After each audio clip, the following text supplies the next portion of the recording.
Papa Dudut. Magandang araw po sa inyo at sa mga nakikinig ngayon. Ako po si Andoy, 50 years old at isa ako sa mga libu-libong mga kabarangay na tumatangkilik sa Barangay Love Stories tuwing alas 12 ng tanghali sa Barangay LS 97.1. Ang akin pong kwento ay nangyari 30 taon na ang nakakalipas. 20 years old pa lamang po ako noon. Siguro may magtatanong na bakit ngayon lang. Masyado na po matagal na ang panahon ng dumaan. Sa totoo lang po ay kamakailan lang ako nagkaroon ng closure. Kung paano po ay sa huling parte ng liham ko po sasabihin sa inyo. Hayaan niyo pong ibalik ko muna kayo noong mga panahon na yon. Sa edad na 20 anyos ay ulila na po akong lubos. Wala din po akong kapatid kaya mag-isa na lamang po ako sa buhay noon. Para may taguyod ang sarili ko at higit sa lahat ay makaipon ay madami akong pinasok na trabaho. Nagkakargador ako sa palengke, nangangalakal at umi-extra sa pagpipedicab. Ang iniipon ko po ay nilalaan ko para sa pag-aaral at sa pangarap ko din pong makapagtapos ng kolehiyo. Naitaguyod naman po ng mga magulang ko ang elementary at high school, pero kinailangan kong tumigil kasi una ay pumanaw si tatay at kalaunan ay sumunod naman si nanay. Dahil po sa kalye ang buong panahon ko ay marami akong nakikilalang tao. At isa na po doon ay si Maylene, 22 years old na po siya noon. Graduating na sa kurso niya. Nag-iisang anak po siya ng nanay niyang si Aling Gila. 40 years old naman siya noon. May kasungitan po si Aling Gila, hindi naman po sa namimintas ako. Pero mata pobre po siya. Mataas po siya, ang pangarap niya sa buhay at para sa kanya ay si Maylene ang tutupad na mga yon. Kabaliktaran naman ni Aling Gila si Maylene na ubod ng bait, maalalahanin at mapagmahal. Nung unang maisakay ko siya sa pedicab ko ay may kung ano na akong naramdaman para kay Maylene. Pero syempre hindi naman po maganda ang buhay ko kaya naman sinolo ko na lamang ang nararamdaman ko. Medyo hindi po maganda ang unang pagkikita namin ni Maylene kasi habang nasa biyahe na kami sa pedicab ay bigla siyang nagpanik kasi nawawala po ang wallet niya. Alalang-alala ito kaya sinabi ko na huwag alalahanin ang bayad sa pedicab. Libre na yon pero syempre po importante ang wallet niya. Kaya hindi naman natapos ang pag-aalala niya. Dinamayan ko na lamang po siya. Ang ginawa ko po ay sinamahan ko siya na balikan ang lahat ng lugar na pinuntahan niya ng araw na yon para makapagtanong-tanong. Doon po kami nagkakilala ng lubusan.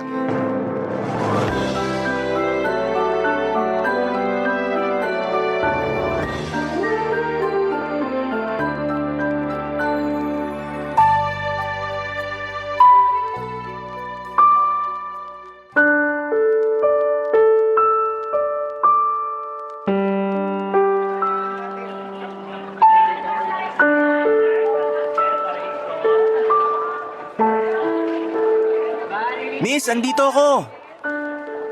Kumusta? Nakita daw ba nila yung wallet mo? Hindi eh. Tara, puntahan pa natin yung ibang lugar na napuntahan mo. Ito na yung huling lugar na napuntahan ko. Saan kaya nahulog yun? Mahalaga pa naman yung mga nandun, mga IDs ko.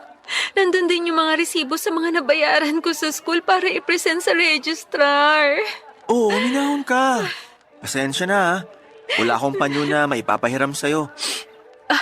Okay lang. Hindi ko alam kung anong sasabihin sa'yo eh. Wala ka namang kasalanan eh. Wala na rin siguro ang wallet ko. Oh, huwag ka mawalan ng pag-asa. Maniwala ka na mahahanap din yun. Pero wala sa mga lugar na napuntahan ko.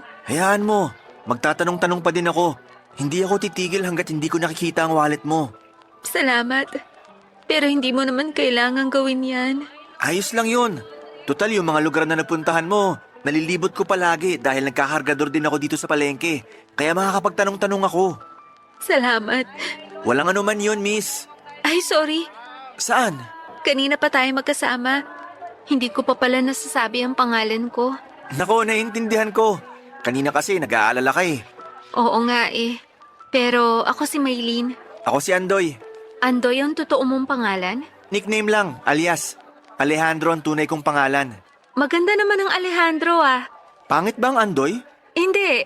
Ang ibig kong sabihin, maganda ang pangalang Alejandro pero cute din naman yung Andoy.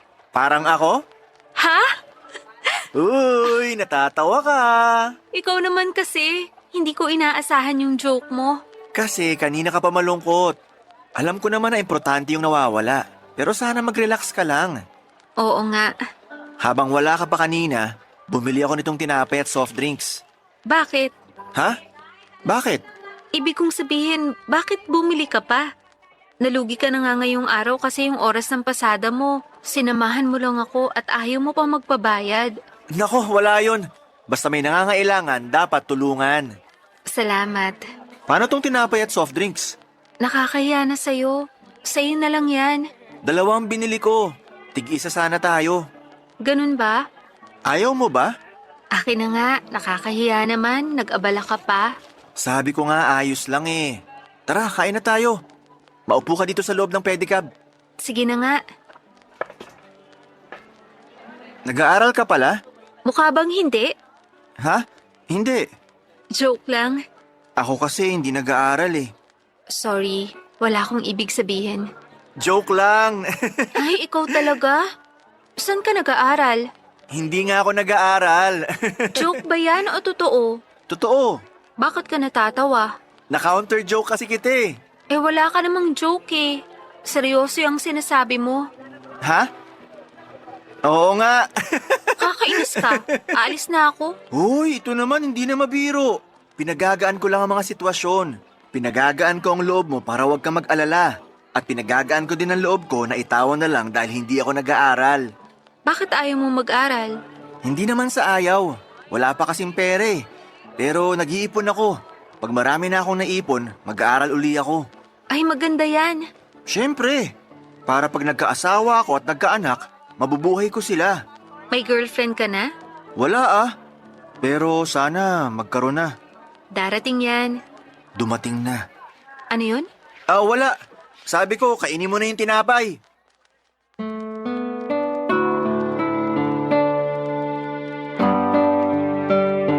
Papadudot, napakasaya noong araw na yon. Sa totoo lang, noon lang ako sumaya ng ganon. At si Maylene ang dahilan. Mahaba pa ang naging kwentuhan namin kasi umikot pa kami para magtanong-tanong tungkol sa wallet niya. Kahit na wala kong kinita ng araw na yon ay iba pa din ang pakiramdam. Napakasaya ko talaga na nakilala ko si Maylene. Nalaman ko pa kung saan siya nakatira kasi hinatid ko siya sa mismong bahay nila. Pero pagkababa ko kay Maylene sa tapat ng bahay nila ay saka ako dinagukan ng katotohanan na hindi magiging kami. Malabong magkagusto sa akin si Maylene sa estado ng buhay ko. Kahit na ganoon ay naramdaman ko ay ginawa ko pa ding inspirasyon si Maylene para magsipag palalo. Kung doble ang sipag ko noon ay triniple ko pa para mahabol ko ang estado ng buhay nila. Madalas kaming nagkakasalubong ni Maylene sa mga lugar na pinupuntahan niya. Hindi dahil sa gawa ng pagkakataon kundi inalam ko talaga kung saan siya nagpupunta at ang schedule niya. Naging stalker ako sa mabuting paraan, Papadudot. Kasi gusto ko lang naman na safe si Maylene sa pagpasok at pag-uwi sa kanila. Nakikita ko din naman na hindi naiilang si Maylene sa mga pagkakataon na nagkikita kami. Ramdam ko din naman na masaya siya, Papadudot.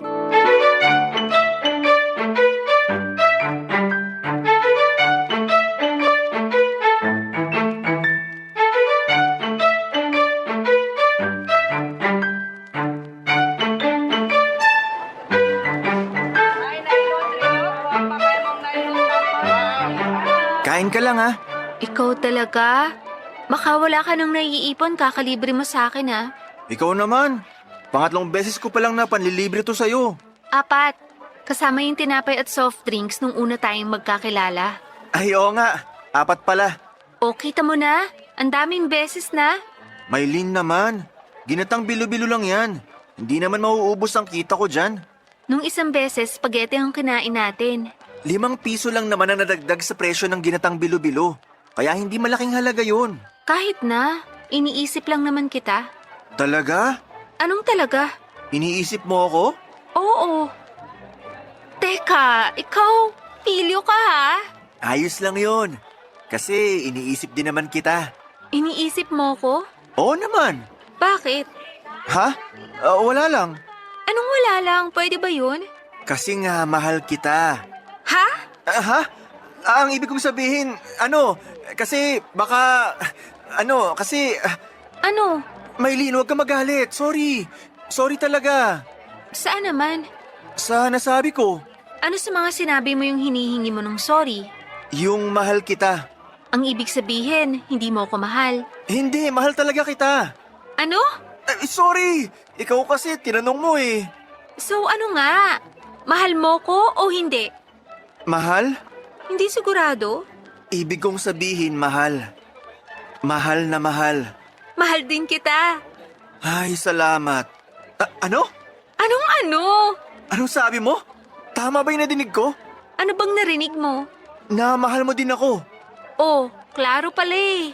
Maylin, naguguluhan ako. Ibig bang sabihin, sinasagot mo ko? Kanina pa, di ba? Tayo na? Kanina pa nga, di ba? Ayaw mo ba? Gusto! Gustong gusto! Woohoo! Kami na! Hoy, may mga kumakain. Bakit ba? Masaya ako eh. Oh, wag masyado. Kasi may ipapakiusap ako sa'yo. Kahit ano, kahit imposible pa yan, gagawin ko para sa'yo. Hindi naman imposible. Ano ba yun? Tayo na, di ba? Oo.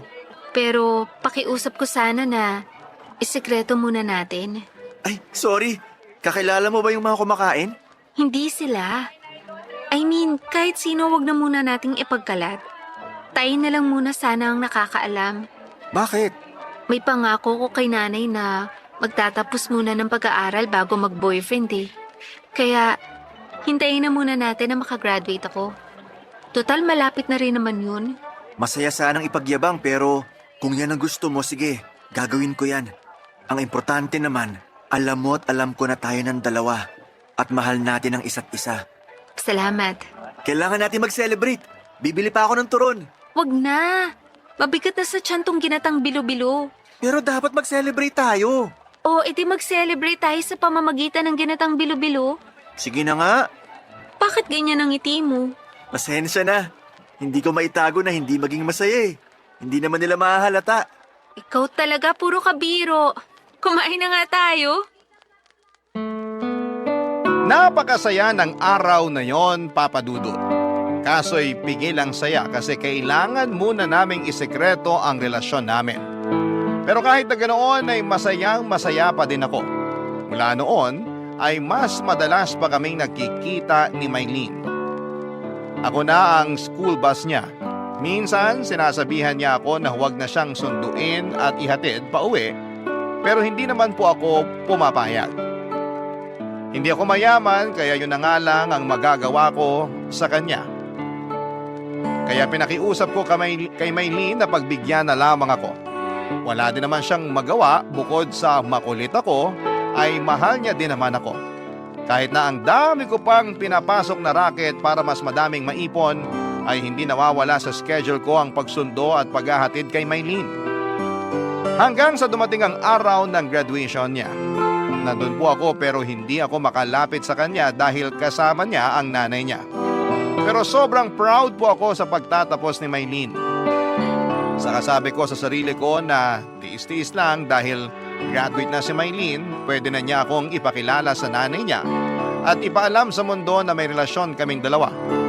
Pero mali pala ang iniisip ko kasi sinabihan pala si Maylin ng nanay niya na hindi daw porket graduate na siya ay pwede na siyang makipagrelasyon.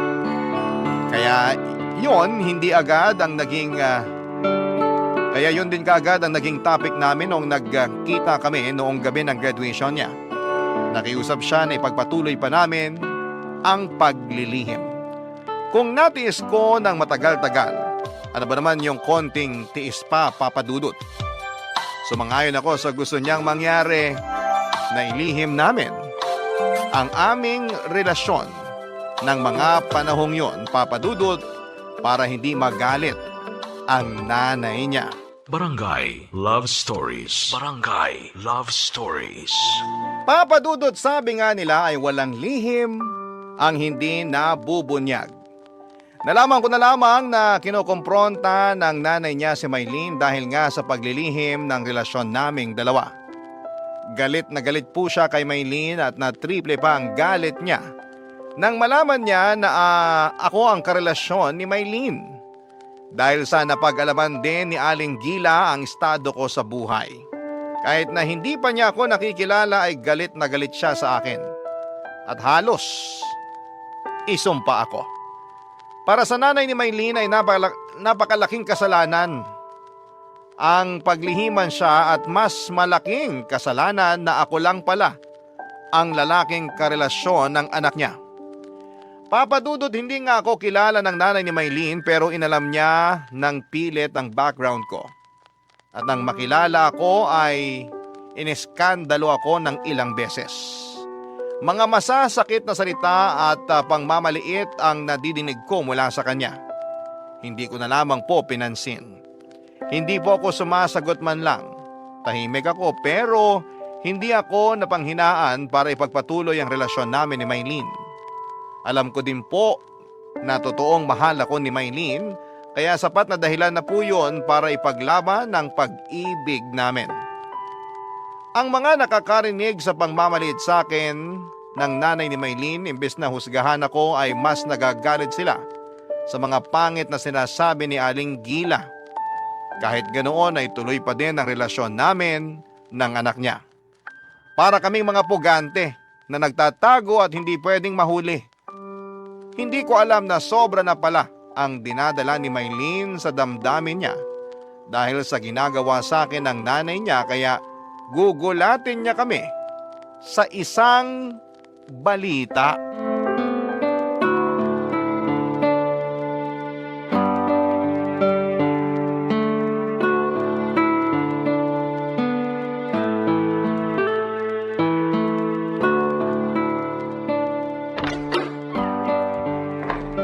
Anak, bakit ngayon ka lang? Ay, bakit mo kasamang lalaking yan? Magandang gabi po, Aling Gila. Lumayas ka rito. Ang kapal naman ang pagmumukha mong tumuntong sa tahanan ko. Nay, tama na. Aalis na muna ako, Maylene. Hindi, dito ka lang. Sino ka para magdesisyon dito? Tahanan ko ito. Ganun ba, Nay? So, wala po akong karapatan dito? Paalisin mo ang lalaking yan kung gusto mo ng karapatan. Hindi! Maylene, baka mag-away kayo. Aalis na ako. Umalis ka na. Hindi siya aalis, Nay. Nandito kami dahil may sasabihin kami sa inyo. Sabihin mo na. Tapos paalisin mo na yung lalaking yan at ayoko nang makita ang pagmumukha niyan dito kahit kailan. Buntis po ako. Si Andoy ang tatay. Ha? Hayop kang lalaki ka! Lumayas ka rito! Ang kapal na mukha mo! Sinira mo ang mga pangarap ko para sa anak ko! Nay, pangarap mo sa akin o pangarap mo lang? Isama niyo naman ako sa mga plano niyo. Bakit ikaw nagplano ka ng ganyan? Sa palagi mo matatanggap ko yan? Nangyari na to, Nay. Wala na tayong magagawa. Ipalaglag mo yan! Ano? Nay, naririnig niyo ba ang sarili niyo? Ipalaglag mo yung batang yan o putulin mo ng pakikipagkita sa lalaking yan! Hindi ko akalain na kaya niyong sabihin ang mga bagay na yan. Ipalaglag?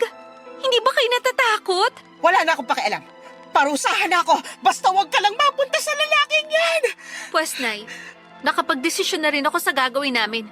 Aalis na lang ako dito at magsasama na kami ni Andoy. Ano? Tigilan mo yung kahibangan mo! Sorry, Nay.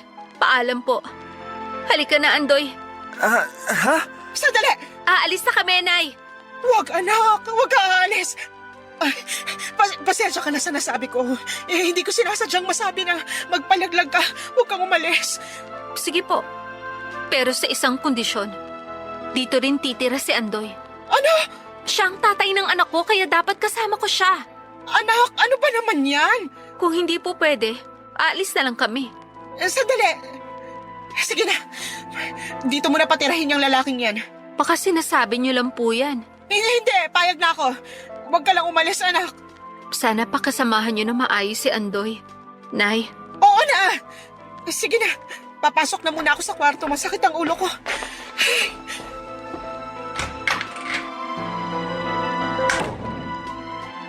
Hoy, bakit ka tulala? Hayaan mo na si nanay. Hindi yun ang ikinabigla ko. Alin yung pagbubuntis ko? Bakit hindi mo sinabi agad sa akin? Nagkagalit ka ba? Hindi naman, pero sana sinabi mo agad sa akin para naingatan kita. Ayos lang naman ako. Si baby. Ayos lang siya. Huwag kang mag-alala. Pero bakit mo sinabi sa nanay mo na dito na ako titira?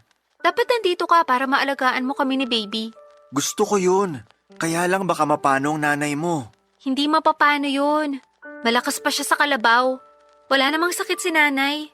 Kalimutan na nga muna natin yun. Ngayon palang pumapasok sa utak ko na magiging tatay na ako. Dapat mag-celebrate. Hoy, ayan ka na naman sa celebrate. Wag na. Yung nandito ka lang, sapat na yun. Ano bang kailangan kong bilhin? Bibili na ba ako ng mga lampin? Ang luma ng lampin ha. May mga diapers na ngayon. Oo nga pala. Damit na lang o kaya sapatos. Tumigil ka nga. Hindi pa nga natin alam kung babae o lalaki si baby. Di pang unisex ang bibilhin ko. Alam mo, mabuti pa, halika na. Hakutin na natin yung mga gamit mo. Pwede ba na nandun pa din ang mga gamit ko? Pero dito na ako sa'yo? Kung yun ang gusto mo, sige. Basta dito ka na uuwi Pupunta ka lang doon kapag may kukunin ka. Papadudot wala akong nagawa kundi ang sumunod sa kagustuhan ni Maylene na makipisan sa kanila. Tama naman siya na kailangan niya ako lalo na at dinadala niya ang aming magiging anak. Sobrang halo-halo ang emosyon ko. Masaya ako dahil magkaka-baby na kami pero nagwo-worry ako dahil natatakot ako na baka mapabayaan ko ang mag-ina ko. Dahil sa kakarampot pa lamang ang pera ko. Kailangang makaipon sa pangangalaga kay Maylene habang nagbubuntis. Para sa panganganak niya at sa gatas at iba pang mga pangangailangan ng baby. Hindi pa kasama ang pagdating ng panahon na mag-aaral ang anak namin. Pero alam ko na kakayanin ko. Pipilitin kong kayanin para makaipon. Magtatrabaho ako ng sobra pa sa triple. Kahit 24 oras pa akong magtrabaho, basta may taguyod ko lamang ang pamilya ko. Kinausap ko na rin po si Maylene para humingi ako ng tawad dahil sa aksidenteng pagkakabuntis niya. Sinabi naman niya na huwag ko daw isipin yon. Ang importante ay magkasama na raw kaming dalawa. Dahil graduate na si Maylene ay naghanap din kaagad ito ng trabaho at maswerteng natanggap naman din kaagad. Ako lahat ng pwedeng trabaho na kunin ko ay pinasok ko na. Walang pili-pili, basta kikita ay papasukin ko. Wag lang ang masama dahil baka imbes na maitaguyod ko ang pamilya ko ay makulong pa ako at maiwan ko sila. Yung hirap ko sa pagtatrabaho ay tuloy-tuloy ay kayang-kaya ko o kakayanin ko ano pa man ang mangyari. Pero ang pinakamahirap sa lahat ay yung pakikisama sa nanay ni Maylene.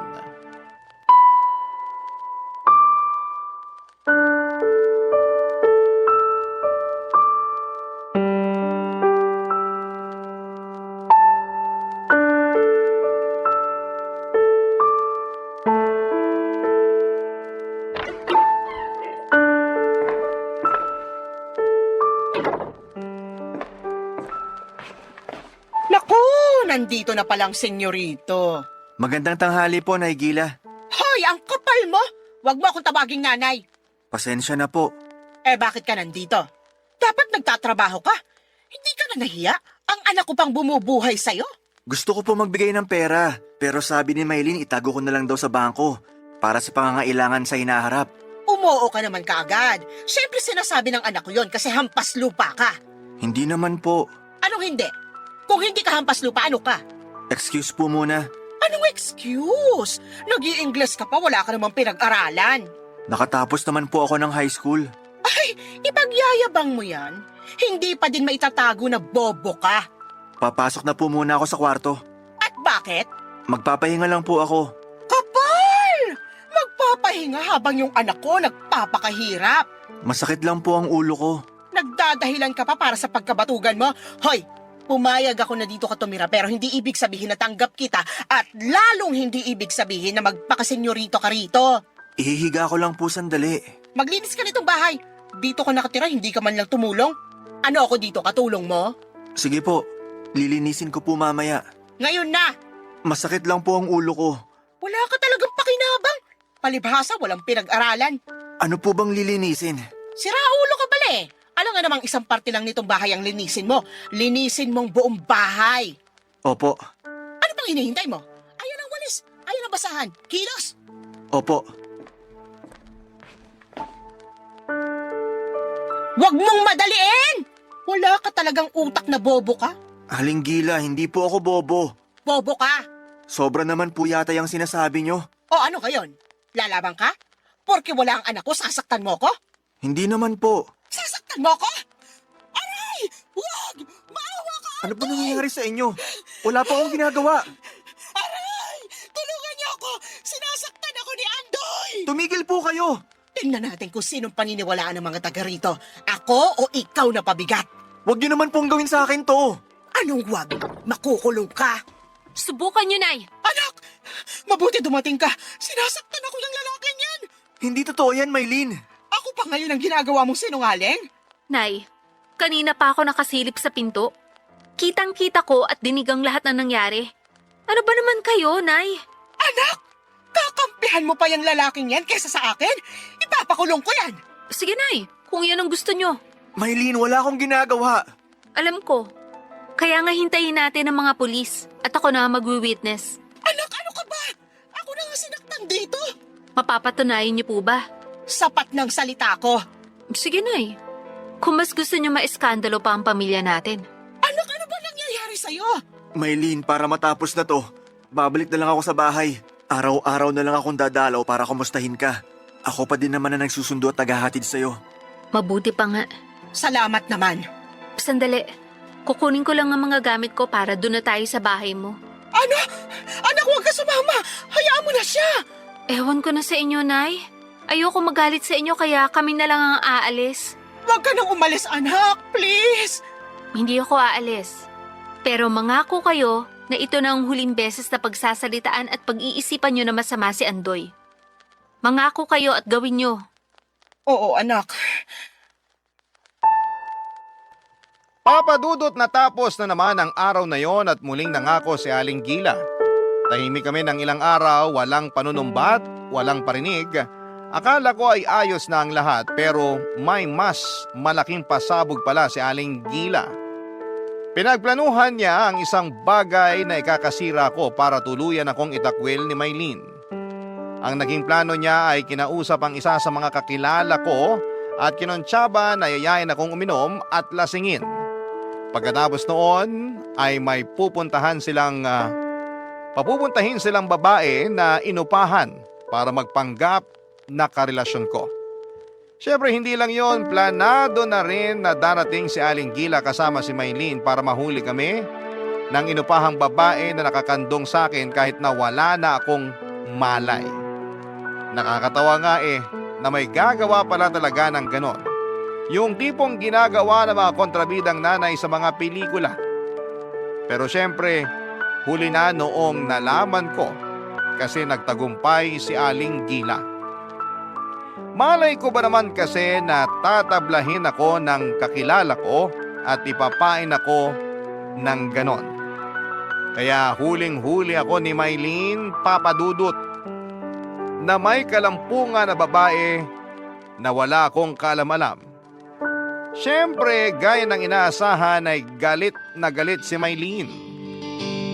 Mag-iiskandalo at aawayin ang inupahang babae. Barangay Love Stories. Barangay Love Stories. Papadudot matapos mag-iskandalo ni Maylin ay umalis ito nang hindi man lang sinundan ni Aling Gila. Nagpaiwan siya para makausap ang mga kakonsyaba. Inabutan niya ng pera ang kakilala ko pati ang babaeng inupahan niya.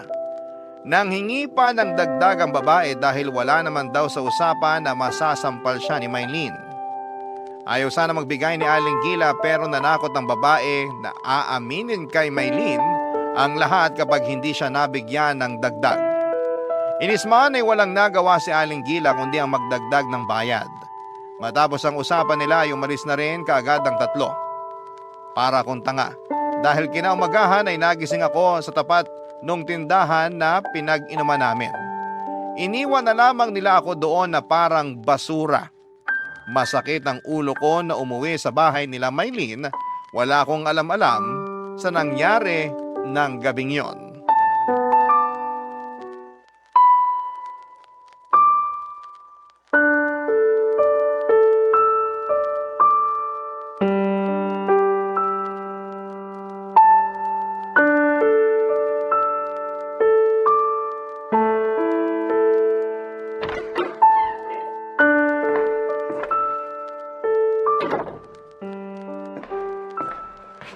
Ayun na ang magaling na lalaki. Magandang umaga po, Aling Gila. Ay, talagang maganda ang umaga ko ngayon. Ewan lang sa'yo. Po? Ewan ko sa'yo. Si Maylin po. Bakit? Nasaan po siya? Iwan mo muna kami, Nay. Tawagin mo lang ako.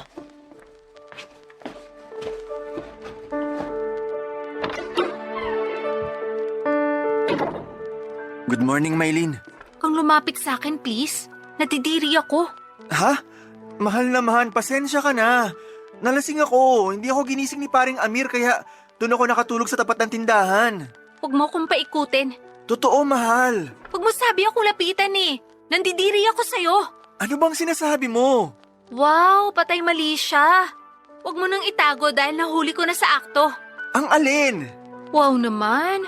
Consistent ka, ha? Ano bang sinasabi mo? Pasensya ka na at ngayon lang ako nakauwi. Totoo ang sinasabi ko. Pero pangako, hindi na mauulit. Ah, gusto mo pa sanang ulitin kung hindi kita nahuli. Nahuli? Ano bang ibig mong sabihin? Huwag mo naman akong paikutin, hindi ako tanga. Nawala na yung lasing mo kaya nagmamaang-maangan ka na? Maylin, ano ba to? Naguguluhan na ako. Kunwari hindi mo ako nakita kagabi dun sa tindahan. Ha? Nagpunta ka doon? Andoy naman. Maylin, diretsuhin mo na nga ako. Gusto mong derechahan? Oo, Lumayas ka dito. mahal naman.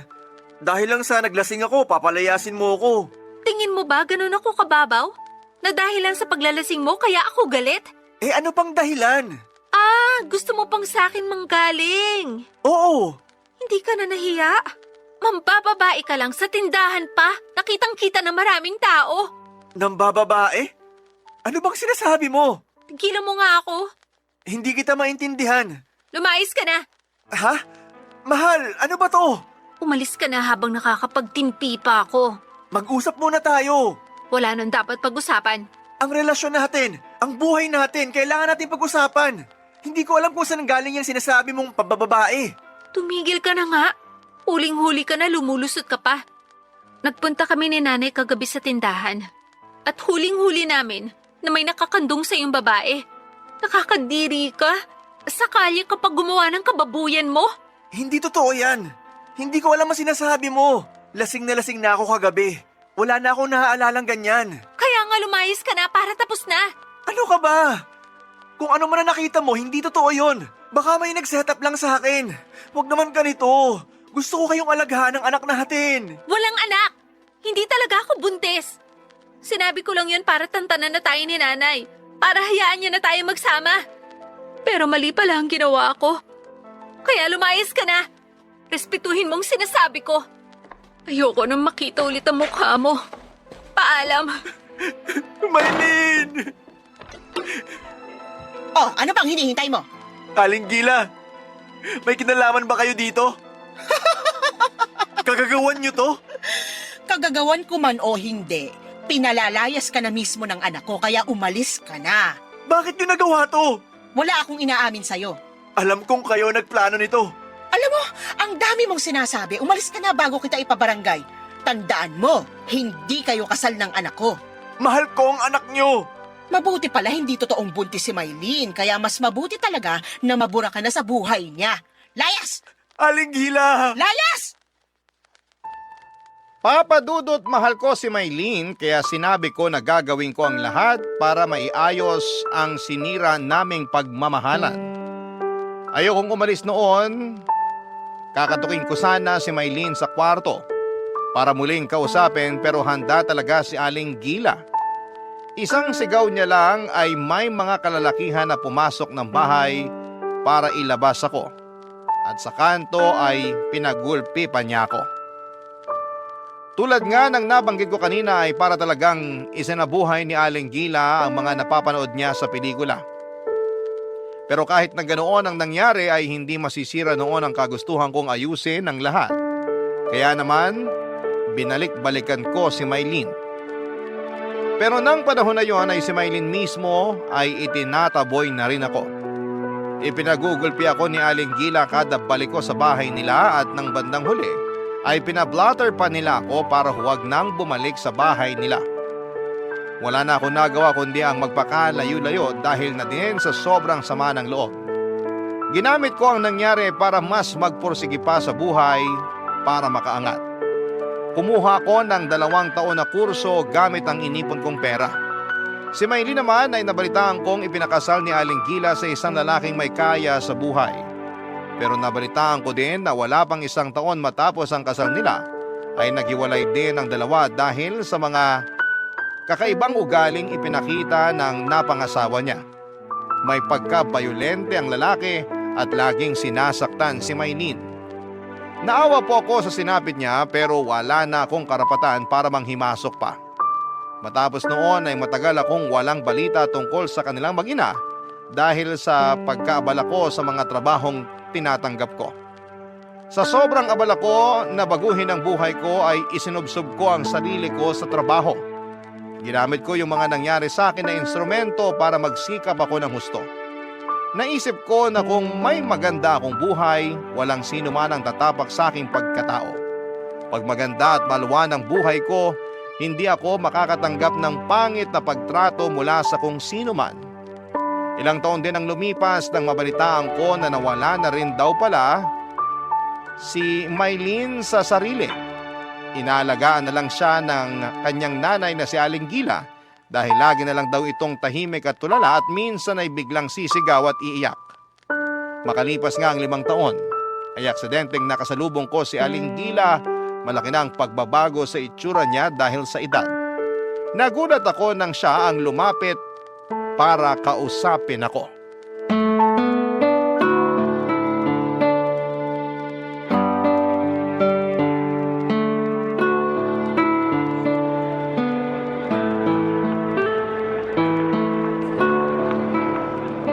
Andoy, Aling Gila, kayo ba yan? ako nga. Magandang umaga po. Magandang umaga din. Kamusta po? Eto, hindi maganda ang buhay. Hindi naman po siguro. Ang gara naman ang pananamit mo. Salamat po. Kotse mo yan? Opo, napag-ipunan kaya nakabili. Maganda at mukhang mamahalin. Sakto lang naman po. Natapos na din hulugan. Pero mukhang bago pa. 1 taon pa lang po sa akin. Maingat lang po siguro ako. Mukhang maganda na rin ang buhay mo ah. Sinuwerte lang po. Matapos ko mag-aral, nakapagtayo ng negosyo. Sa awa ng Diyos, lumaki naman. Nagsipag po ako ng sobra matapos yung nangyari dati. Patawarin mo ko. Kalimutan niyo na po yun. Nakatulong naman po sa akin para magsipag pa ng sobra. Patawad. Aling Gila, wag po kayong umiyak. Sabi ko nga po, kalimutan na natin yon. Andoy, akong may gawa ng nangyari dati. Akong nagplano para makita ni Maylin na may kasama kang babae. Alam ko po. Alam mo? Opo, inamin din sa akin ni Amir. Pero wag niyo na pong isipin yon. Patawad, Andoy. Matagal ko na po kayong napatawad. Nung una, galit na galit ako. Pero natutunan ko magpatawad at makalimot para walang bitbit sa dibdib, para makakilos ng mas maluwag. Salamat, Andoy. Salamat.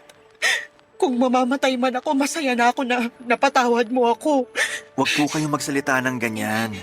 Walang mamamatay. Malakas pa kayo. Hindi ko alam kung hanggang kailan ko pakakayanin ang lahat eh. Bakit po? Si Maylin. Ano po nangyari kay Maylin? Kamusta po siya? Nung mapalayas ka, ay ipinakilala ko siya sa isang lalaki na napili ko para sa kanya. Kaso, sinasaktan pala siya ng hayop na yun. Nabalitaan ko po yan at naghiwalay din sila. Pero ayoko na po manghimasok na dahil ayoko nang sumama na naman ang loob ni Maylin.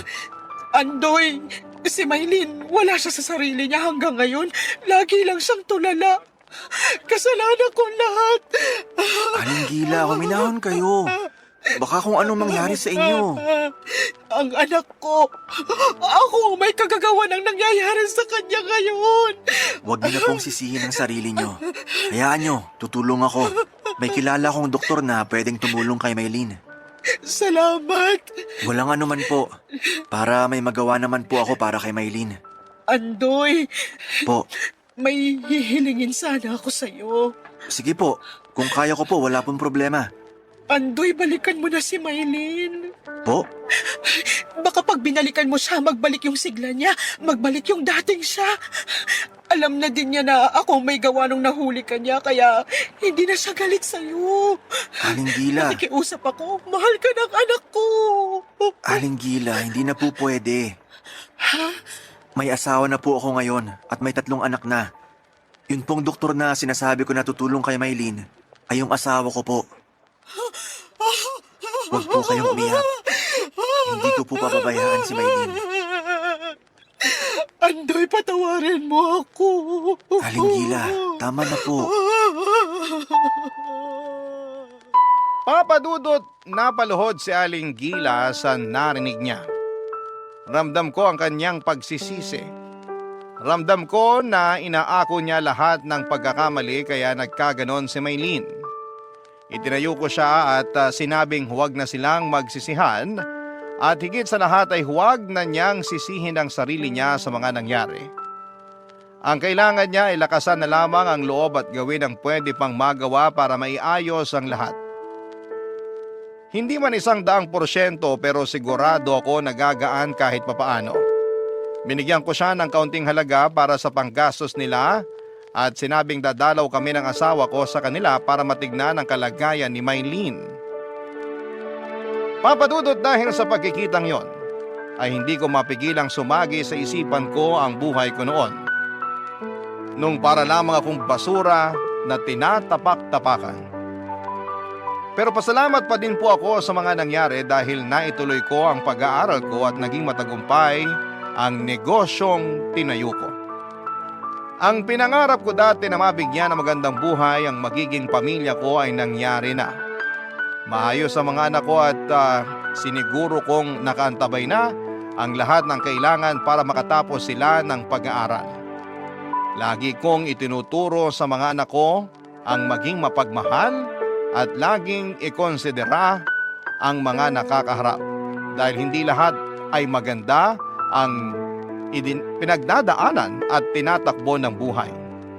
Mahalaga na maiparamdaman lang natin sa kanila na kabilang at may silbi pa rin sila sa lipunan at hindi basta-basta lamang.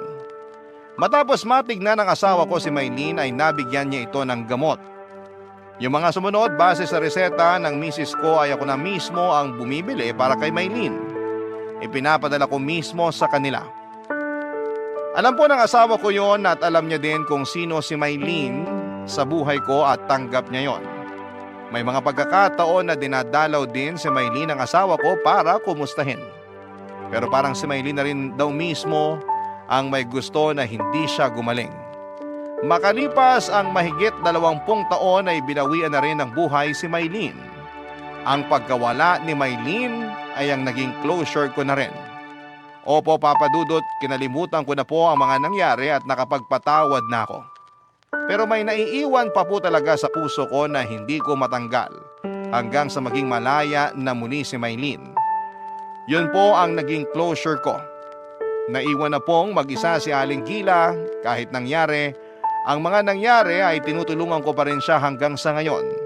Nagpapadala pa rin ako ng kaunting tulong buwan-buwan para sa gastusin niya na siyang ipinagpapasalamat naman ni Aling Gila. Malaking tulong po sa akin na maibahagi ang kwentong ito habang sinusulat ko ito ay hindi ako umaasa na may tatampok ito sa programa ninyo. Dahil alam kong marami ang mga nagpapadala. Ngunit pinagpapasalamat ko po kung sakasakali.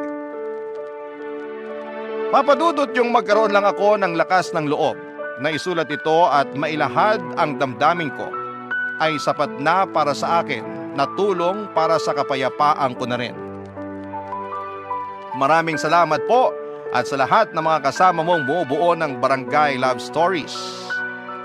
Hindi nyo lang alam kung anong tulong ang naibibigay ninyo sa isang katulad ko na kailangan ng platform na ito na mapaglalaharan ng mga saloobin. Maraming salamat po sa pagbasa ng aking kwento at nawa ay manatiling nakatutok ang mga kapuso natin sa Barangay Love Stories. Ang inyong forever kapuso at kabarangay, Andoy. Dear Papa Dudut, hindi ko pa nasisimula ng sulat ko na ito pero nag-aagaw na ang buhos ng luha at sipon ko. Hindi ko po kasi mapigilang mag-emote habang nire-rewind sa utak ko ang lahat ng masakit na pinagdaanan ko para lamang ma-share sa inyo. Ako po si Ika, certified probinsyana. Simula pagkabata para na akong may phobia sa salamin kasi tuwing titingin ako, parang sinisigawan ako ng mundo. Unfair ako sa iyo, deal with it. Imagine, ang bata ko pa.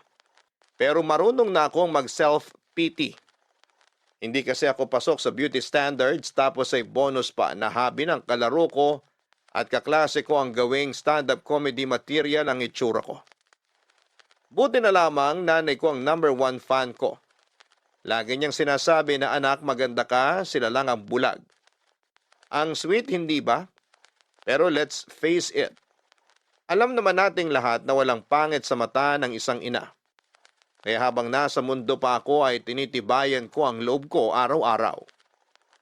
Sabi ko nga anong laban ng insecurities ko kung naliligo ako araw-araw at walang amoy putok.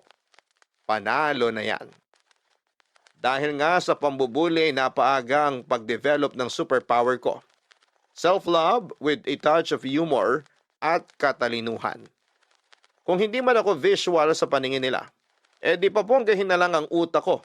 Kaya papadudod consistent honor student ako.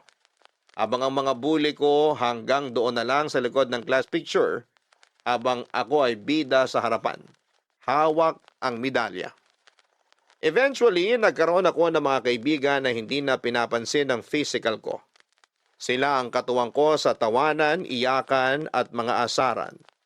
Pero habang sila ay may mga high crush moments, ako taga-abot lang ng sulat at audience ng love story nila. Nung nagkaedad pa ako, sabi ko baka destiny ko na lang talagang maging professional tita. Pero isang araw ay dumating si Nathaniel. Guwapo, mabait at parang leading man sa teleserye ng buhay ko. Crush ko siya, Papa Dudut. Sa isip ko ay siya na ang sagot sa dasal ko. Pero sa table namin, parang Tita Ika talaga. Ang vibes ko sa kanya, Papa Dudut.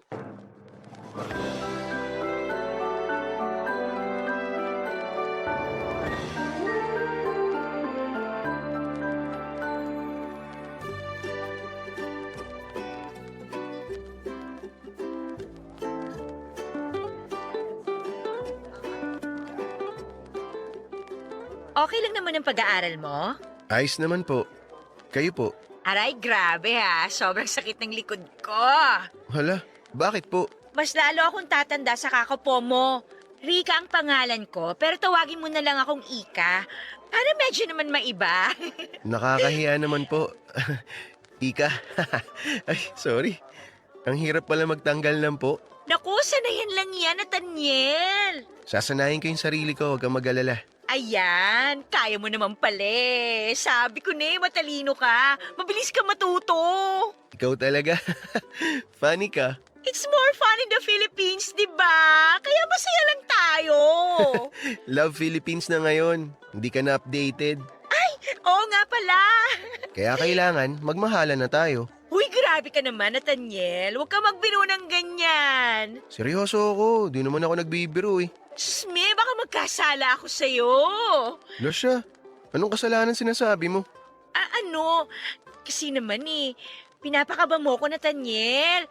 Gwapo mo kasi. Ikaw talaga. Pero totoo naman eh. Maganda ka. San banda? Sa panaginip?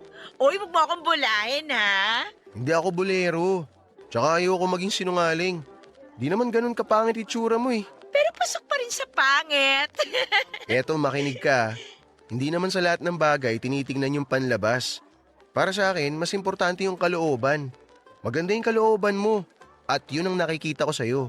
Kaya maganda ka para sa akin. Talaga ba? Para namang naiiyak ako sa mga sinabi mo. Sa gwapo mo na yan, nakita mo talaga ang kagandahan ng loob ko. Kasi ikaw yung tipo ng tao na may lalim kausap. Naku, dahil lang sa matanda na ako. Siguro nga, pero gusto ko yung personality mo. Hindi tulad ng kaedad ko na puro pa-cute. Ayoko ng ganun. Mas maganda yung tulad mo. Ay, susme, Nathaniel. Baka takihin na ako sa puso sa sinabi mo. Grabe ka naman. Bakit ka naman naatakihin? Sa totoo lang, Sige na, Ika, sabihin mo na. Huwag mo akong binibitin. pwede ko ba makuha ang Facebook account mo? Doon ko na lang sasabihin. Niya kasi ako eh. Ikaw talaga, nahihiya ka pa. Pero sige. Eto. Ayan, i-add kita ha. Accept mo ko ha. Oo naman. Malakas ka sa akin eh. Thank you! Naku, kailangan na nating ubusin tong food sa plate natin. Lalamig na to. Oo nga. Tara, ubusin na natin to. Para nag-slow motion ang lahat, Papa Dudut. Yung tipong bawat segundo ay feeling ko ay nasa romantic drama ako. At si Nathaniel ang bidang leading man ko. Ang dinner na yon ay parang walang ending. Pakiramdam ko ay prinsesa ako sa harap ng prinsipe ko. Pero hindi fantasy kasi nakadilat ako buong oras. At grabe, nang inaccept niya ang friend request ko para kong sumabog sa kilig, nag-flashback bigla ang teenage years ko kahit na 30 na ako.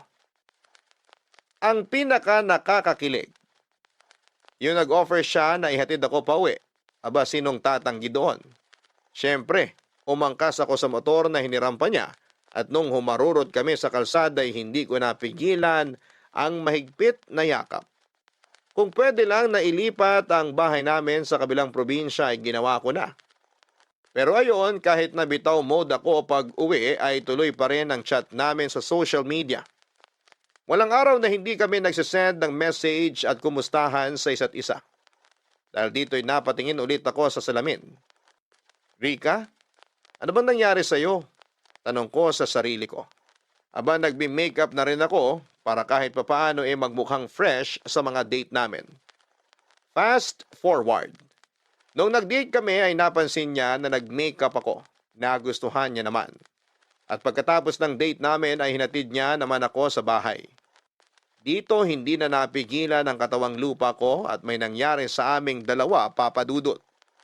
Sa unang pagkakataon, naramdaman kong totoo pala yung sinasabi sa pelikula na you are beautiful in someone's eyes. Si Nathaniel, ang gwapo kong knight in shining armor, ay minahal ako. Hindi dahil sa itsura ko kundi dahil sa kung sino ako. Ang init na mga yakap niya, ang pangaangkin niya, para kung nasa ulap. Paulit-ulit naming pinatunayan sa kama na may spark talaga kami, Papa Dudut. Pero tulad ng sabi nila, hindi lahat ng maganda ay pangmatagalan. Unti-unting lumabas ang dark side ni Nathaniel. Sa bawat dalaw niya, may kasamang hingi. Una, pera para sa rent ng motor. Sunod ay pang tuition.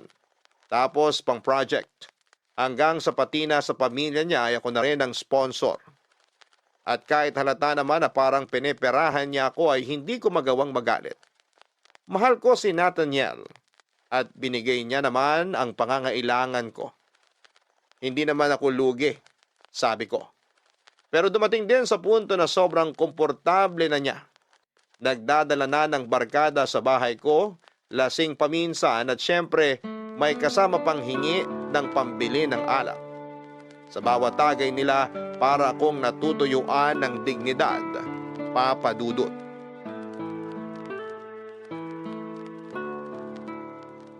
Salamat talaga sa pabanlaw mo, mahal ah. Talagang love na love mo ako. Mahal, pwede ba? Last na to. Bakit naman last na to?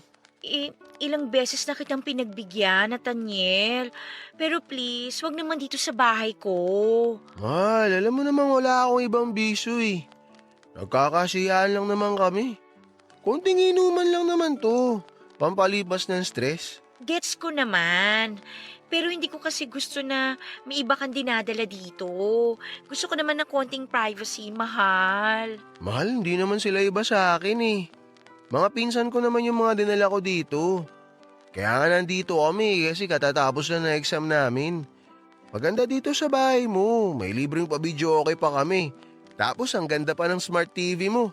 Aircon pa dito. Pero please, last na to ha. Pero hindi ba pwedeng respetuhin mo naman yung gusto ko? Alam mo namang may trabaho ako, di ba? Magtuturo pa ako. Eh, sabi mo hindi ka naman magtuturo ngayon. Kaya nga ako nagdala ng konting saya dito eh. Gusto ko kasing magpahinga. Pero sa ganitong ingay, paano ko magagawa yun? Ay, teka sandali. Mga bro, pakihinaan nyo nga yung volume. O yan, pinahinaan ko na sa kanila. Mahal naman eh. Oo na, sige na, last na to. Di na ako magdadala dito ng mga kainuman ko. Parang lumalabas tuloy, pinagdadamutan mo ako. Hindi ako madamot. Alam mo yan. Hindi lang talaga ako sanay na may ganito sa bahay. Gusto ko lang ng tahimik, maayos na bahay. Yung ganun, ayoko rin na madalas kang umiinom. Bata ka pa eh. Hindi nakakabuti yan. Ayaw mo ba nun? Pagka ganito, mas matagal, tsaka mas masarap. O alam mo na ibig ko sabihin, mahal. Ikaw talaga? Dinadaan mo na naman sa ganyang usapan eh. Eh kasi alam ko naman na gusto mo to. Gusto mong hinalik-halikan kita. Gusto mo yung inaangking kita. Di ba? Pwede bang hinaan mo yung boses mo? Marinig nila sa sala, ano ka ba? Di nila tayo maririnig. Huwag kang mag-alala, mahal. Ang bahala sa'yo. Basta hindi ako magsasawa sa'yo. Hinding-hindi. Ikaw lang gusto ko. Lagi. Totoo ba talaga yan? Totoong totoo. Ano bang tawag mo sa ginagawa ko? Sa ginagawa natin. Mahal kita kaya nandito ako sa'yo. Ang totoo nga niyan, gusto ko nga mag-live-in na tayo eh. Kaso ikaw ayaw mo pa. Baka naman katawan ko lang gusto mo sa akin ha. Mahal, hindi ganun. Ano ka ba? Alam mo naman na marami pa akong responsibility. May mga kapatid akong pinag-aaral. Ayoko madagdagan ng malaking obligasyon. Kaya ayoko pang mabuntis mo ko. Kaya nga uminom ka ng pills.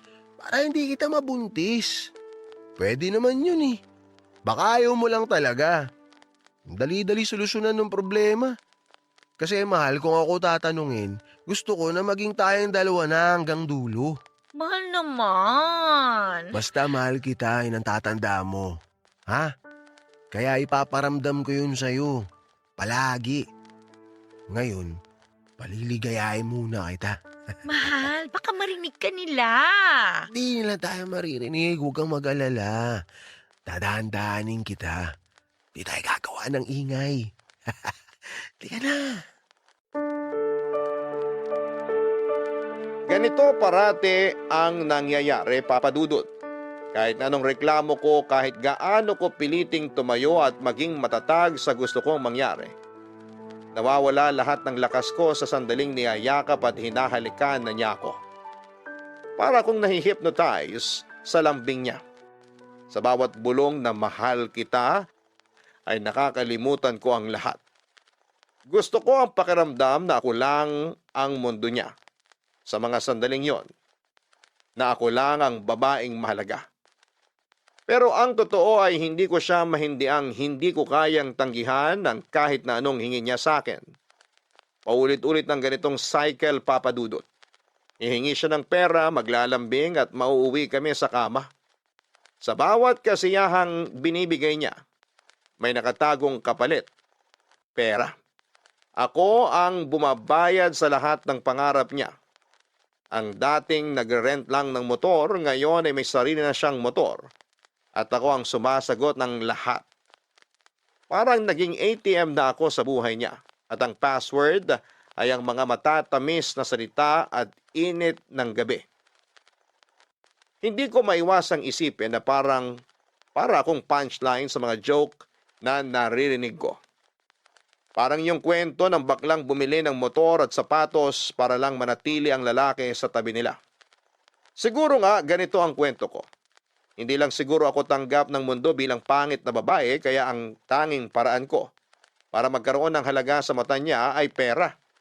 Dahil kung wala akong trabaho, kung wala akong pera, sino ba ako para kay Nathaniel? Ganito ba talaga, Papa Dudut? Ang kapalaran ng isang tulad kong hindi binayayaan ng ganda. Kapalit ng lahat ay kailangang tiisin ko ang ganitong klase ng relasyon. Kailangan ko bang magtiis at maging bulag basta lamang may kayakap sa malamig na gabi? May maramdaman lang na init ng katawan na tila nagsasabing mahalaga ka kahit papaano.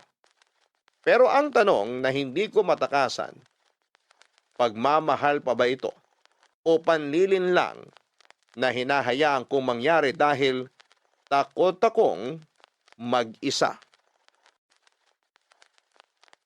Naging sekreto ang relasyon namin ni Nathaniel, Papa Dudut. Halos lahat ng tao sa paligid ko, pati na rin ang pamilya ko, akala nila ay busy lamang ako sa trabaho at single na single kasi nga ay parang hindi ka panipaniwala na may lalaking nahuhumaling sa ganda ko. Joke lang po, Papa Dudut. Baka nahuhumaling sa kung ano ang meron ako na pwede kong maibigay. Ewan ko ba? Ginagawa ko talagang katatawanan ng bagay na dapat ay sineseryoso. Ang totoo talaga, Papa Dudut, ay nasa isang relasyon ako na puno ng panghuhot-hot at pagpapanggap. Hindi ko na mabilang kung ilang beses na akong nagbulag-bulagan dahil iniisip ko na baka mahal niya rin ako kahit papaano. Pero let's be real, Papa Dudut. Kahit ganon mo kamahal, ang tao ay nauubos ka rin. Nakakapagod maging blind follower ng love. Isang araw, inimbita ako ng kaibigan ko para magkita at mag-dinner. Siyempre, dinala ko si Nathaniel. Para naman may kasama ako at para makilala siya ng kaibigan ko. Pero Papa Dudut, hindi ko inakala na sa gabing yon ay may magpapabago sa pananaw ko. Doon ko unang na-meet si Elmer, ang pamangkin ng kaibigan ko. Habang nag-uusap kami ni Elmer ay naramdaman ko ang kakaibang saya.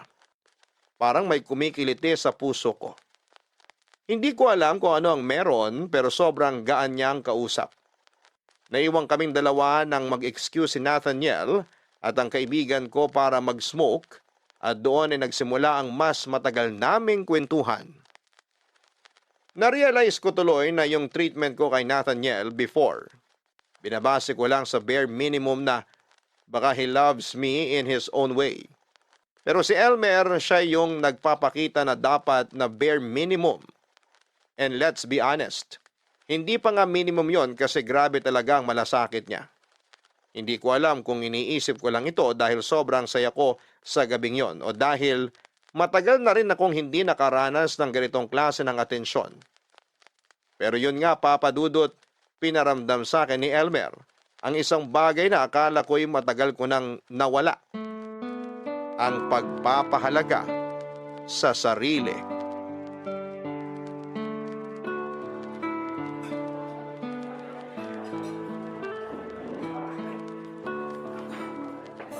So, Elmer, ano nga ulit ang trabaho mo?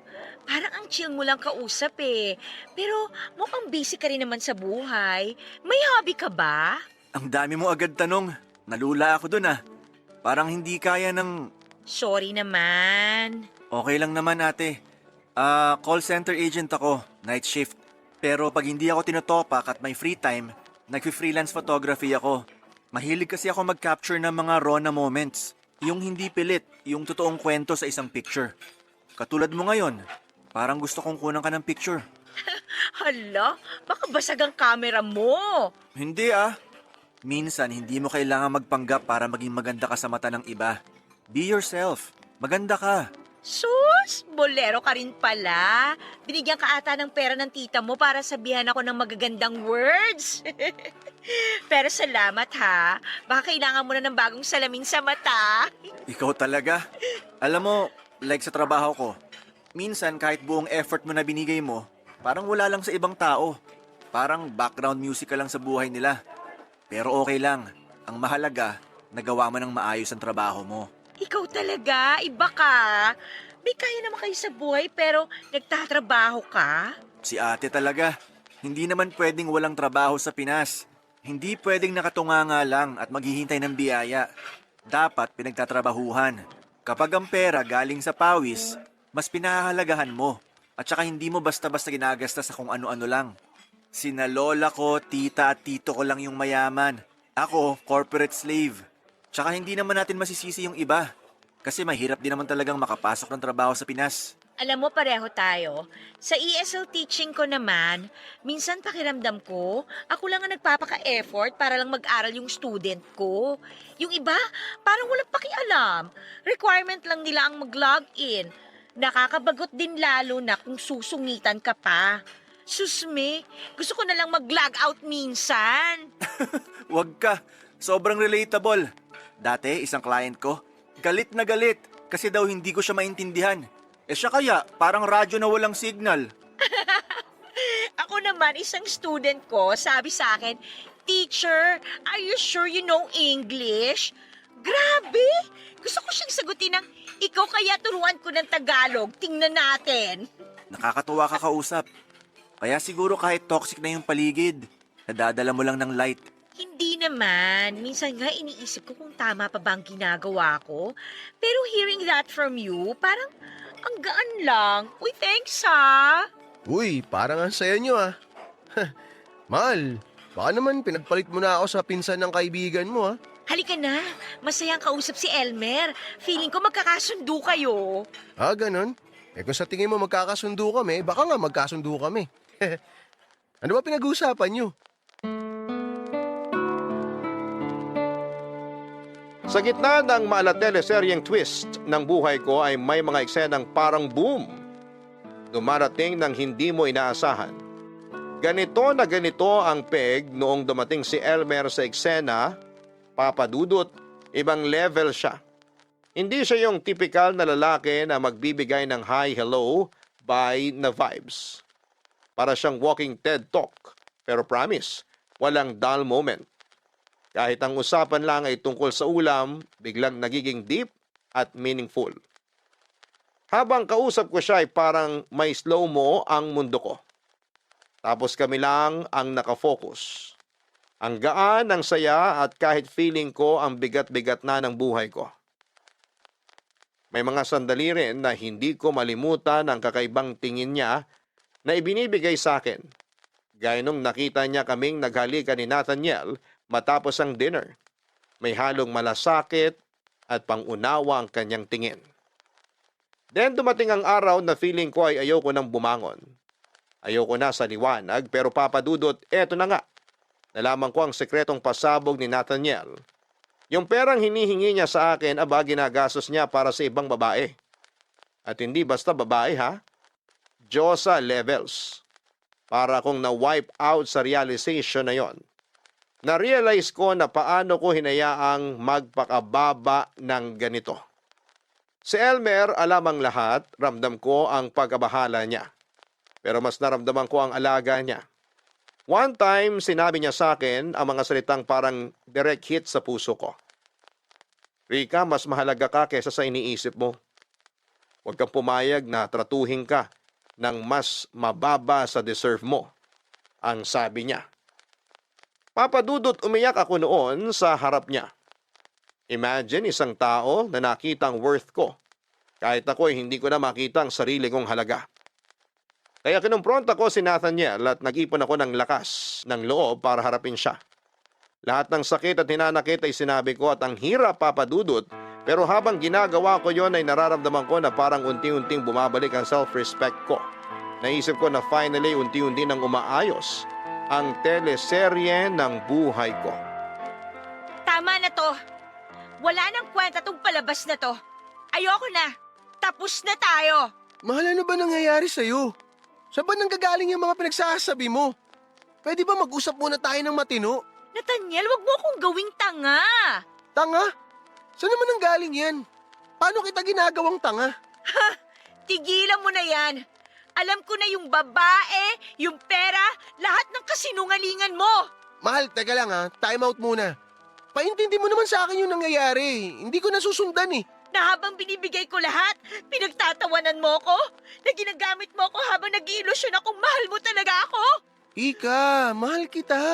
Mahal? Mahal ba yung ginagawa mo? Gagamitin mo ko, sasaktan, tapos yung perang hinihingi mo, ginagastos mo sa ibang babae? Yan ba yung pagmamahal? Huwag mo akong pinagloloko, Nathaniel! Mahal, please, pag-usapan natin to. Alam kong kaya nating ayusin to. Huwag ka muna magpadalos-dalos. Hindi kita kayang mawala sa buhay ko. Hindi, Nathaniel. Pinili mong sirain yung relasyon natin. Yung tiwala ko, pati ako. At ngayon, ikaw ang mawawala. Mawawala ka na sa buhay ko. O sige, nagkamali ako. Okay? Pero babawi ako. Bigyan mo lang ako ng isang chance. Wala nang chance. Wala nang aayusin. Sa wakas, nakita ko na kung gaano kababa yung trato ko sa sarili ko dahil sa'yo. Pero tapos na yon. Deserve ko ang masigit pa. Ako ang deserve mo. Hindi mo ko kayang iwan, Ika. Alam ko yun. Hindi mo kaya. Sino may sabi? Ikaw? Well, news flash. Kaya ko. At ginagawa ko na ngayon. Tama ng lahat ng kalokohan mo. Tama ng paggamit mo sa akin. Panggagamit? Huy, Ika. Huwag kang magmalinis. Ginagamit mo rin naman ako eh. Ano? Paano mo nasabi yan? Sino ba nagbibigay ng saya sa'yo? Di ba ako? Sino bang gumagawa ng lahat para maramdaman mo na mahalaga ka? Ako lang, Ika. Ako. Ako lang ang makakapagbigay sa'yo ng ganong klaseng ligaya. Ako lang. Ang kapal ng mukha mo! Ligaya? Ang ligaya mo, yung ginagamit mo ako para sa pera ko. Walang iya ka talaga! Wow! Tama na yung drama mo, Ika. Lahat ng binigay mo, bayad yon. Binayaran ko yon sa pamamagitan ng paggamit mo sa akin. Kaya huwag kang mag-inarte dyan kung ano-ano pa sinasabi mo. Patas lang tayo. Bayad? Bayad? Ganun ba ang tingin mo sa akin? Negosyo tong relasyon natin? Sobra ka na talaga, Nathaniel! Sinabi ko na nga eh, sige, oo, nagkamali ako. Pero aminin mo rin, Ika. Kaya mo bang iwan lahat to? Kaya mo talaga akong iwan? Sigurado ka? Oo, Nathaniel, kaya ko. At ginagawa ko na. Tapos na tayo. Wala na akong pakialam sa'yo. Simula ngayon, malaya na ako mula sa'yo. Ika, please naman oh. Huwag mo namang gawin sa akin to. Huwag mo akong hawakan. Umalis ka na! Alam mo, Papa Dudut, natutunan ko na talagang ipaglaban ang sarili ko. At higit sa lahat ay natutunan kong pahalagahan ang mga taong totoo ang malasakit sa akin gaya ni Elmer. Hindi ko talaga ine-expect na siya pa ang magiging game changer sa buhay ko. Sa kabila ng pagiging wasak ko noon, unti-unti kong nahanap ang lakas ko. Pero ewan ko ba, Papa Dudut, aminado ako na may mga gabi pa rin na parang gusto kong i-rewind ang moments namin ni Nathaniel. Yung mga yakap, yung mga halik, parang nakaka-nostalgic. Kahit alam kong toxic siya. At kahit si Elmer na yung ultimate comfort guy ko. May times talaga na ang puso ko ay ewan ko ba, parang naglalag out. Pero grabe si Elmer, hindi sumuko kahit ang gulo-gulo ko. Parang may sayad na yata ako at may bipolar disorder. Pero slowly but surely ay pinakita ni Elmer kung ano ang pagmamahal na pure at walang kasinungalingan. Isang beses dinala niya ako sa bahay nila, Papa Dudut. Shock na shock ako kasi for the first time ay na-feel ko ang love na walang halong pain. Tapos ayun na nga, nag-confess siya. May feeling siya para sa akin. Siyempre, kinilig ako. Naging kami o hindi ba, akala ko eto na ang fairy tale ending ko. As in super saya namin, ang dami naming kwentuhan, asaran at kulitan. Sabi ko pa, Lord, eto na ba talaga? Feeling ko ay narinig ko pang sinabi ng langit na yes, Rika, eto na. Pero Papa Dudut, hindi ko inaasahan na magiging plot twist ang buhay ko. After 1 week lang ay bigla siyang nawala. Walang paramdam. Walang pasabi. Ang malala ay nag-effort pa ako na magpagawa ng cake para i-surprise siya sa birthday niya. Pero guess what? Ako lang ang kumain ng cake na yon. Promise, ang sakit-sakit. Literal na yon ang pinakamalungkot na cake sa buong buhay ko. Tinext ko siya non-stop pero wala talaga hanggang sa finally naka-receive ako ng text na pinaka-heartbreaking sa buong buhay ko. Stop bothering me. Nasaktan ako, Papa Dudut. Parang yung moment na nasa alapapa ko ay bigla na lang akong nahulog. Walang parachute. Diretso sa lupa. Si Elmer na akala ko ay light of my life ay biglang naging shadow na lamang. Kaya sabi ko sige na nga magbabagong buhay na lamang ako. Magpapaka-independent woman ako. I packed my bags at nagbagyong mag-isa. Supposedly kami dapat ni Elmer ang pupunta sa Baguio together. Pero ayon, malamig ang Pasko ko. At hindi dahil sa weather kung hindi sa puso ko. Siyempre, nagbabaka sakali pa rin akong makita siya doon pero wala talaga. Tinanggap ko sa mga araw na yon na magiging malungkot ang bagong taon ko at magiging bitter ako sa mga paputok. Pero sa mga sandaling yon, hindi ko inaasahan na magte-text si Nathaniel. Sinabi niya na hindi siya tumigil sa pagmamahal sa akin. At ako raw ang tanging minahal niya. Humingi siya ng tawad sa mga nabitawan niyang salita noon sa akin. Dahil bugso lang daw yon ang matinding damdamin. Naramdaman ko ang pagkagulo ng puso ko, Papa Dudut. Sa panahon na yon ay napaisip ako kung dapat ko bang buksan muli ang puso ko para sa kanya. O dapat ko na bang tapusin ang lahat at magpatuloy na sa bagong simula na ako lang ang magmamahal sa sarili ko. Na forever akong single, na magiging bitter ako sa paputok ngayong bagong taon. Grabe, Papa Dudut. Binigyan ko si Nathaniel ng one last chance. Kasi nga naman, baka sakaling magbago siya, hindi ba? Pero naku, ang ending, hala hindi pa rin pala. Nahuli ko siyang may ibang babae and guess what? Ang habol lang pala niya sa akin ay ang pera ko. Pera, Papa Dudut. Imagine that. Ang sakit, promise, at parang ginawang punching bag ang puso ko. Pero alam mo, hindi ako nagpatalo. Sabi ko sa sarili ko, Ika, hindi ka basura. You deserve better. Huwag kang magpapaloko sa mga kasinungalingan. Kaya kahit ang hirap ay binitawan ko siya. Pero eto to be super honest, minsan ay naisip ko pa rin si Nathaniel. Pero hindi na dahil mahal ko siya. Alam ko na tawag lang yon ang laman, kaya kailangan ko na siyang i-let go. Tapos isang araw habang mag-isa lamang akong nagmumuni-muni, ay naisip kong i-text si Elmer. Ang tagal na naming walang update pero ewan ko ba. Parang biglang gusto ko lang ng kausap kahit friend lang. So ayun, nag-message ako at medyo kabado pa nga ako kung mag-reply siya. Pero nag-reply agad siya. Parang walang nagbago, ang witty, ang daming sense, at ang gaan ng vibe niya ang kausap. Nagkwento ko kay Elmer ng mga ganap ko, pati na rin yung mga walang kwentang mga bagay. Pero alam mo, Papa Dudut, iba siya. Hindi tulad ni Nathaniel na parang ATM lang ang tingin sa akin, si Elmer, ramdam ko na may malasakit siya. May effort talaga. Nag-decide kaming magkita sa tabing dagat. Doon namin napag-usapan kung ano ba talaga ang meron o pwedeng meron sa amin. Papa Dudut, kakaiba talaga siya. Ang saya ng simpleng moments namin. Parang may spark na hindi nawala kahit pa ang tagal na naming hindi nagkita, Papa Dudut.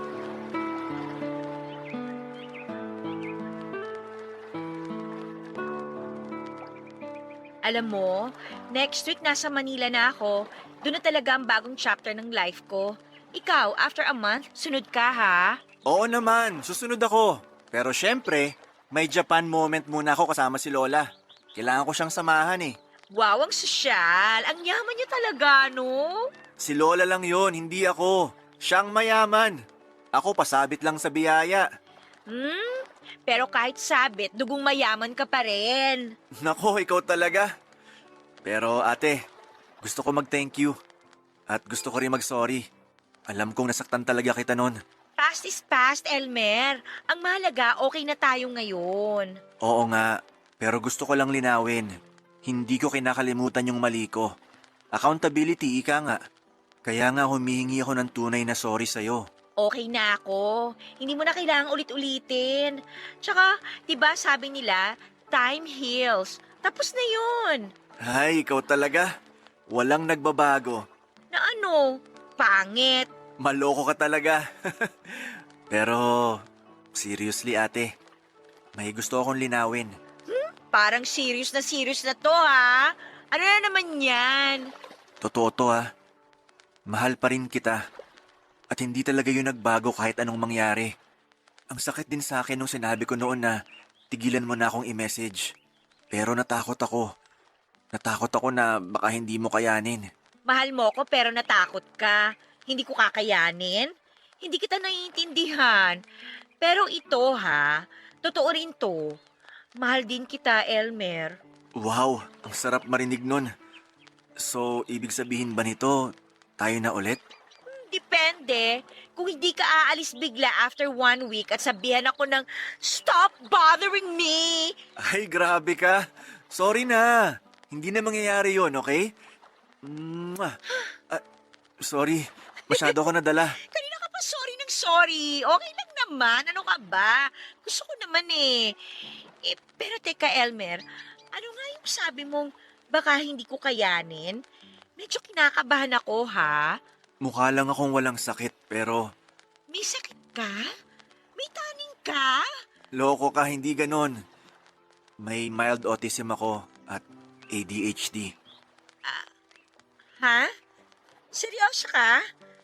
Pero alam mo, hindi halata ah. Kasi nga, mental condition naman siya. Mahirap pero wala na akong magagawa. Nandito na to. Nasa sistema ko na. Alam mo, hindi lahat ng laban kailangan mag-isa. Kung kaya mo akong mahalin sa imperfections ko, kaya ko ring mahalin yung lahat sa'yo. Elmer, hindi ka pabigat. Nasasabi mo lang yan dahil hindi mo pa talaga ako nakakasama ng matagal. Nako, baka mag-ibang tingin mo sa akin. Pero gusto ko lang sabihin sa'yo na ikaw lang ang nagpapalakas sa akin. Naiintindihan ko. Lahat tayo may mga pinagdadaanan. Hindi ko naman kinakailangan maging perpekto, di ba? Kaya ko namang suportahan ka. Gusto ko rin na mas maging buo ako. Tsaka ikaw din. Siguro magiging tama yung sinasabi nila na love will conquer all. Na makakayanan natin lahat. Na makakayanan ko kung ano man yung kondisyon mo. Pag-aaralan ko kung paano ka i-handle. Sana lang di mo ako iwan kahit gaano pa kabigat ang dala ko. Gusto ko talagang magtulungan tayo. Hindi kita iiwan, Elmer. Sigurado ako na kaya natin to. Basta magtulungan tayo, walang imposible. Salamat ate. Ay, bakit ate pa rin ang tawag mo sa akin? Huwag na yung ate! Anong gusto mo? Let me think. Dear na lang kaya? Wow, vintage vibes! Sige na nga, dear! Basta dear na tayo pagdating natin sa Manila, okay? Sige na nga, dear na!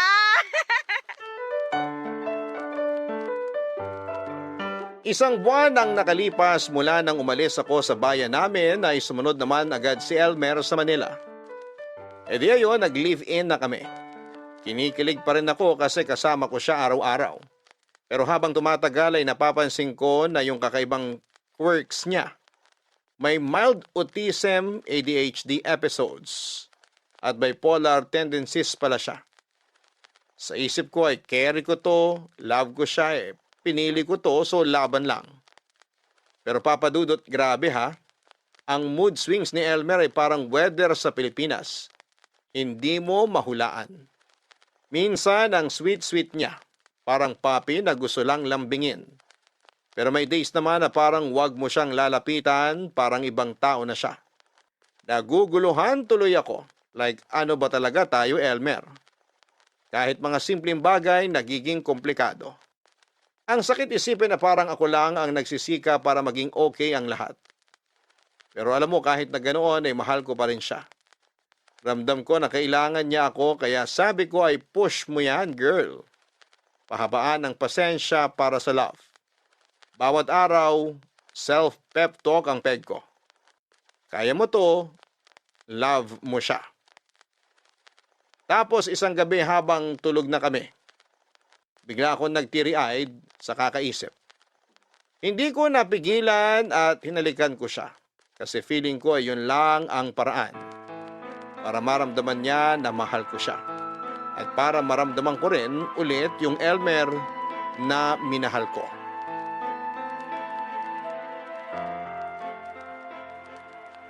Ano ba? Anong ginagawa mo? Hinalikan lang kita. That's disgusting! Bitiwan mo ako! Hindi mo dapat ginawa yon. Alam mo dapat na mali yung ginawa mo. Sorry na. Pero ginagawa naman natin to noon na. Mag-iisang buwan na tayong nagsama dito sa Manila. Hindi mo na ako hinahalikan. Eh dati palagi mo naman tong ginagawa kapag nakikita tayo. Hindi ka makapaghintay? Alam mo namang marami akong iniisip. Marami akong problema. Gets ko naman. Namiss lang kita. Namiss ko yung kausap ko dati. Nagsasama nga tayo sa iisang bubong pero parang ang layo-layo mo naman. Parang may malaking harang na namamagitan sa atin. Gusto mo may mangyari sa atin. Sabi ko naman sa'yo na maghintay ka lang. Darating din tayo dyan. Hindi naman sa ganon. Nasasaktan lang ako because you're near yet so far. Pwede bang wag mong i-justify ang ginawa mo? Mali yun. Dahil walang consent yun. Eh ano pala tayo? Bakit tayo nagsasama sa iisang bubong? Alam mo, dear, naguguluhan ako. Hindi ko gusto ang ginawa mo. Kasi naman simula nung nandito na tayo sa Manila, I'm hoping that everything will be okay. Pangit ako, gwapo ka, oo, alam ko naman yun. Parang ang hirap sigurong paniwalaan na pwede tayo. Nagsimula na tayong bumuo ng buhay dito, di ba? Alam kong hindi perpekto, pero hindi ba mahal mo naman ako? Hindi ko na alam kung pantasya lang ba itong lahat na nangyayaring ito. Hindi mo dapat sabihin yan. Hindi yan ang issue. Ang issue dito, hinalikan mo ako habang wala akong kaalam-alam. Tulog ako. Walang consent. Pero naghali ka na naman tayo before. Anong pinagkaiba nung ngayon? Kasi noon ginusto ko. Ngayon, pinagsamantalahan mo ako. Magkaiba ang ginusto at sa hindi. Ano? Hindi kita pinagsasamantalahan, ha? We're living together. Magkasama tayo sa isang bubong, ano ka ba? Bumubuo tayo ng buhay natin together. Nagmamahalan tayo. And I'm frustrated na hindi man lang kita makausap ng matino. Para bang ibang tao yung kaharap ko. Tama na. Matutulog na lang ako. Wag na wag mo akong hawakan. Elmer? Diba sabi ko tumigil ka na? Walang patutunguhan yung mga sinasabi mo. So ano? Ano na ba talaga ako sa'yo? I'm sorry if I go beyond the boundary, ha? Patawarin mo ako kung niyakap kita, kung hinalikan kita. Patawarin mo ako kasi mahal kita eh. Sige na, matulog na tayo. Sandali. Gusto ko lang sabihin sa'yo na may trauma ako. Kasi may taong humalik at hinipuan ako noon sa lounge ng call center. It was traumatic. Parang feeling ko bumalik ng hinalikan mo ako nang hindi ko alam. Elmer? I'm sorry, ha? Hindi ko alam. I'm so sorry talaga. Alam mo, Papa Dudut, naawa talaga ako kay Elmer. Naawa ako kasi alam kong nahihirapan siya. Pero inis na inis din ako sa sarili ko kasi parang hindi ko mapigilan ang mga impulsive moments ko. Pero paano ba? Mahal na mahal ko yung tao. Kaya kahit papaano ay hindi ko rin masisi ang sarili ko. Matapos yung pagsubok na yon ay natutunan ko na kahit na anong pagkakamali ay hindi yon magiging hadlang kung talagang tunay ang pagmamahal. Nagkapatawaran kami ni Elmer, Papa Dudut. At kahit gaano kahirap ay pinili ko siyang ipaglaban. Nagpakatibay ako lalo na dahil alam kong hindi madali ang relasyon namin. May bipolar disorder si Elmer at alam kong malaking adjustment yon para sa aming dalawa, Papa Dudut. Unti-unti ay natutunan naming iset yung boundaries namin.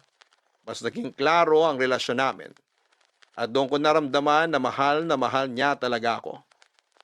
Isang gabi, Papa Dudut, na pag-usapan namin na i-level up ang relasyon namin. Nagsiping kami, ginawa namin sa unang pagkakataon na ipaubaya namin ang aming mga sarili sa bawat isa. Naging iisa kaming dalawa, Papa Dudut. Ang saya ko kasi ginawa namin yon ng may pagmamahal at tiwala sa isa't isa. Parang lahat ng doubts at fears ko noon ay nawala na. Hindi ko ipagkakaila, Papa Dudut, na minsan ay sobrang hirap din talaga. May mga araw na unpredictable ang mood niya. Pero sa kabila ng lahat ng kalituhan, isang bagay lang ang sigurado ako. Mahal ko po si Elmer at mahal niya ako. Alam kong hindi niya maitago ang kondisyon niya at aware din siya na minsan ay mahirap siyang pakisamahan. Pero ang pinakamahalagang bagay na natutunan ko, Papa Dudut, ay yung tanggapin siya ng buong buo. Sa bawat episode niya, nandun ako. Nakaalalay at handang magtiis. Para sa akin, yun ang essence ng tunay na pagmamahal. Hindi perpekto, pero buo.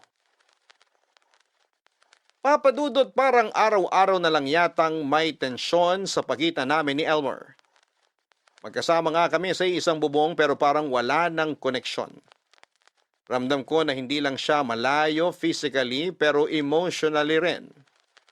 Madalas kaming magkasakitan. Hindi man physically pero masakit pa rin sa damdamin. At sa tuwing ganito ay parang pareho na kaming napapagod. Kapag nararamdaman ko na parang inaatake niya ako sa mga salita niya ay hindi ko mapigilang maghanap ng paraan para makatakas.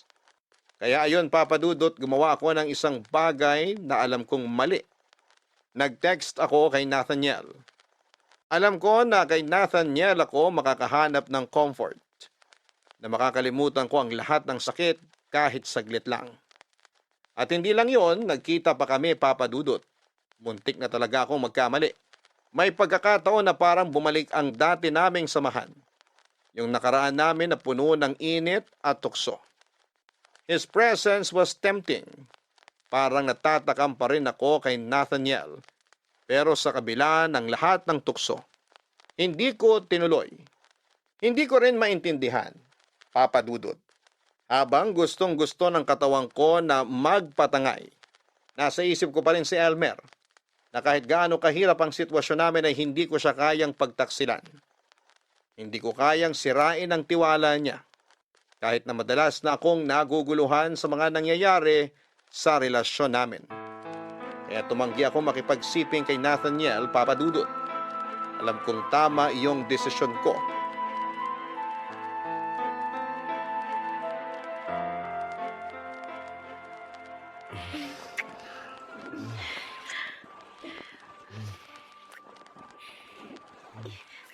Teka, wag! Mahal, bakit? Hindi tama to, Nathaniel. Mali to. Mali. Kaya nga tayo nagkita, di ba?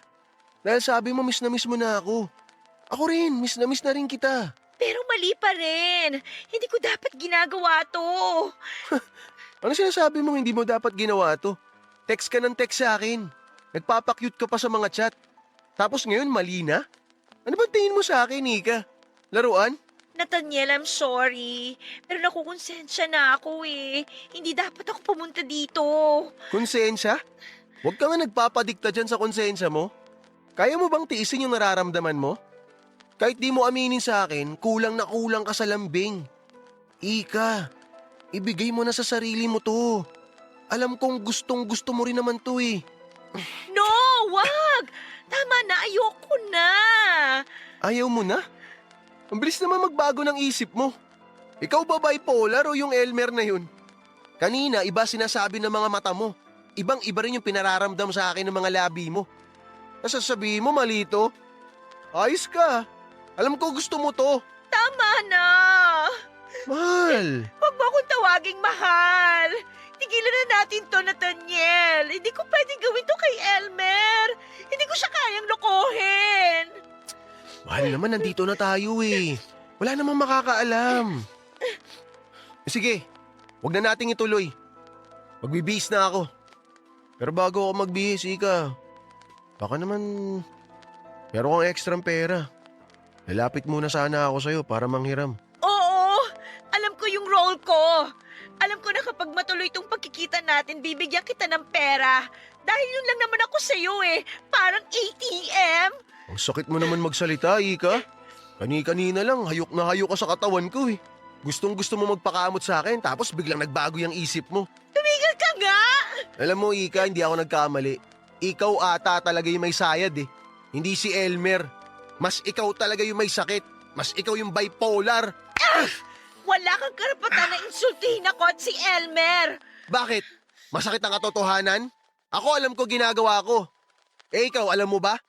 Pabago-bago ka ng isip. Ginagawa mo akong tanga. Huwag kang pa-victim dyan.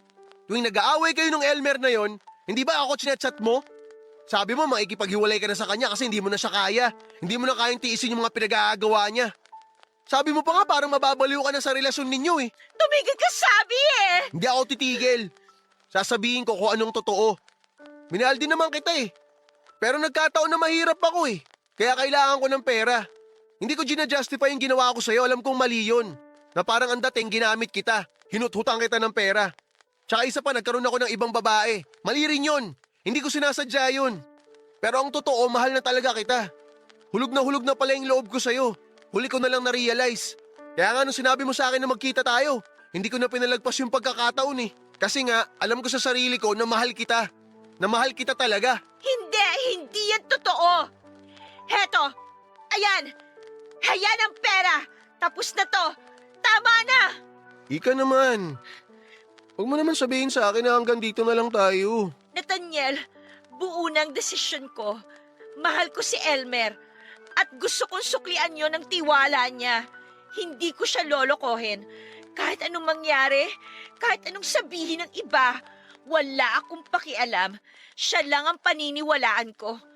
Tsaka, sorry kung parang minamaliit kita ha, pero sana matuto ka ring pahalagahan ng taong nagmahal sa'yo. Minahal kita noon, pero inabuso mo yun. Oo, medyo rough ang pagsasama namin ni Elmer dahil sa kondisyon niya. Pero alam namin na nagmamahalan kami. Okay. Edi good luck sa inyo. Good luck din sa'yo. Tsaka, wag mo na akong tatawagan. Kung yan ang gusto mo, wala akong magagawa. Sige, kakalimutan na kita. Pero bago matapos to, gusto kong pakinggan mo tong sasabihin ko sa'yo. Nung nakipaghiwalay ka sa akin, na-realize ko na mali talaga ako. Na sinayang ko yung isang katulad mo. Sana talaga maging masaya ka sa pinili mo. Huwag ka mag-alala, Nathaniel. Handa akong alagaan ang relasyon namin ni Elmer. At willing akong pakisama ng pagiging bipolar niya. Alam ko malalagpasan namin to. Sabi nga namin sa isa't isa, forever kaming magsasama.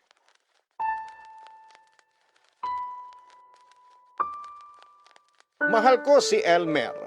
Pero sa totoo lang, minsan naiisip ko, paano na ako? Kaya ko bang ayusin lahat ng ito?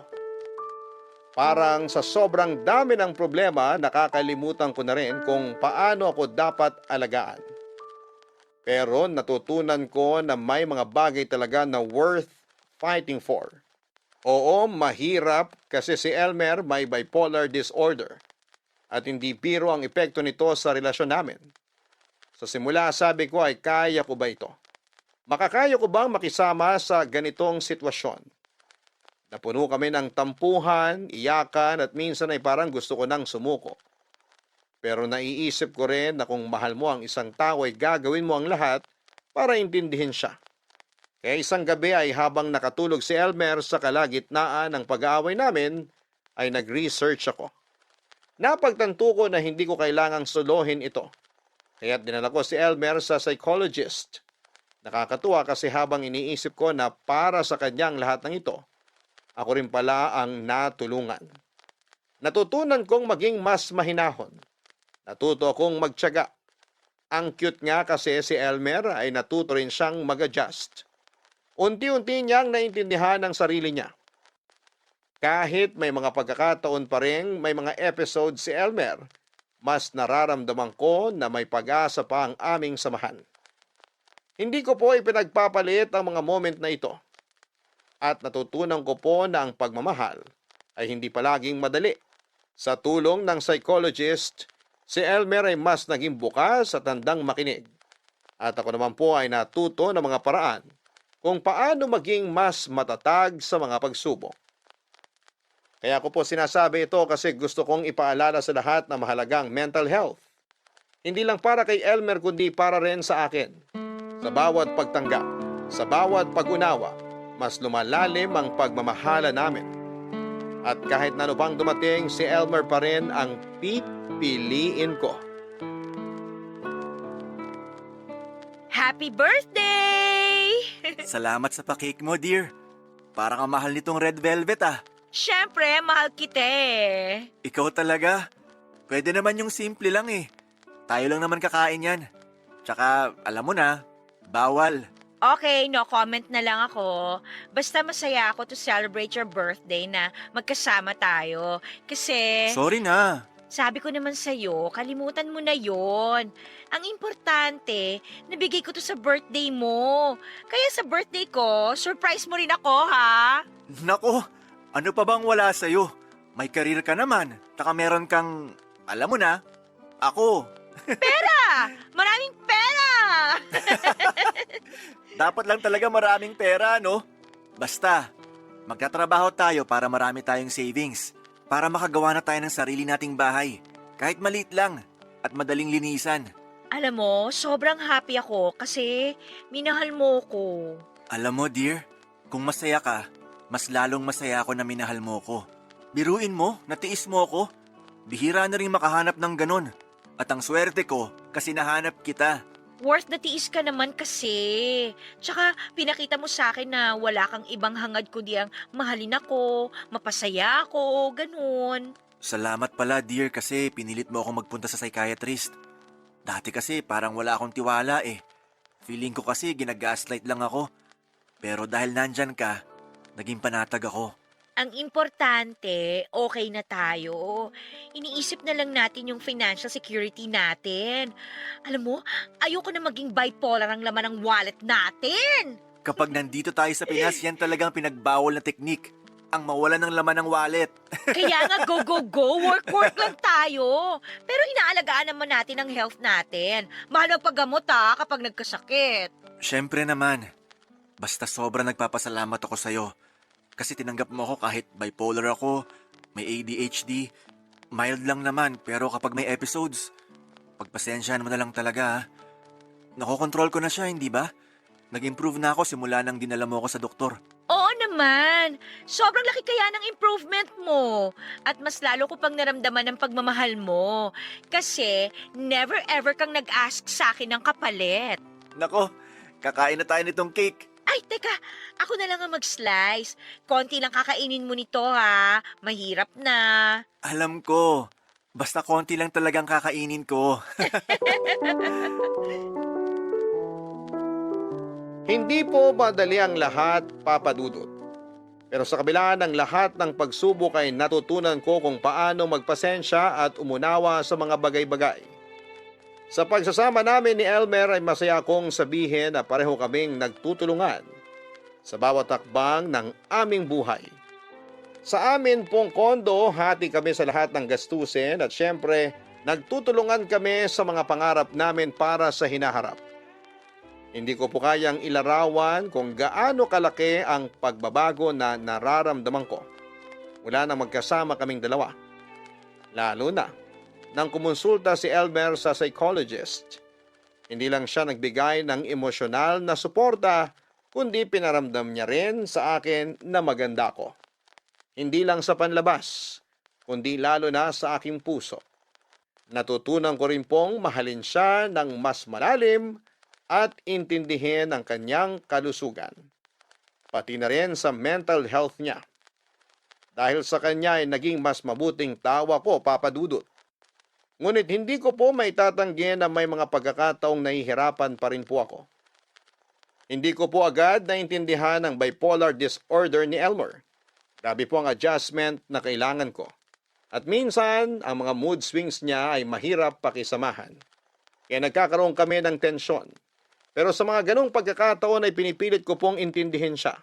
At natutunan ko rin na hindi ko dapat gawing responsibilidad ang pagpapasaya sa kanya. Kailangan ko rin pong magpatawad sa sarili ko at matutunan kung paano maging matatag para sa kanya. Ngayon po ay nagawa ko na pong yakapin ang lahat ng aspeto ni Elmer pati ang bipolar side niya. Sabi ko nga ay pahabain ko pa ang PC ko para sa kanya. At sana po sa tulong ng pagmamahal namin ay magtulungan kami para mapanatili ang magandang relasyon. Umaasa po akong mabibigyan kami ng lakas at magandang kalusugan para magpatuloy ang aming pagmamahalan at maging normal ang aming pagsasama sa kabila ng lahat ng pinagdadaanan. Maraming salamat po, Papa Dudut, sa pagbibigay ng pagkakataon sa akin na maibahagi ang aming kwento. Sana po'y magbigay gabay ito sa mga taong may katulad ko na pinagdadaanan at matutunan nilang mag-intindi sa mga tulad ni Elmer. Gusto ko pong makita ng lahat na sa kabila ng mga pagsubok ay may pag-asa pa rin. Ang inyong kapuso at kabarangay forever, Ika. Sa totoo lang, ang mga taong may bipolar disorder ay hindi iba sa atin. May mga pangarap, may nararamdaman, at may mga laban din na kailangang pagdaanan. Hindi madali ang kanilang pinagdadaanan. At tulad natin, sila rin ay nangangailangan ng pagmamahal, pag-aalaga, at respeto. Hindi biro ang bawat araw na sinusuong nila, lalo na kapag ang kanilang emosyon ay mabilis magbago. Kaya't sa halip na husgahan, sana ay matutunan natin silang tanggapin at unawain. Ang mga taong may bipolar disorder ay may kakayahan ding magmahal. Tulad ng ibang relasyon, kailangan nilang matutunan kung paano maging responsable sa partner. Ang kailangan nila ay suporta, hindi panghuhusga.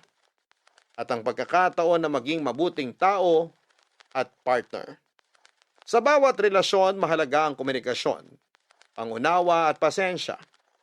Kung may taong may bipolar disorder sa inyong buhay, tandaan na may mga pagkakataong mahirap silang kontrolin, pero hindi ito nangangahulugang hindi sila karapat-dapat sa pagmamahal. Sa halip ay bigyan natin sila ng espasyo at pagkakataon na ipakita ang kanilang kakayahan na magtaguyod ng isang malusog at matatag na relasyon.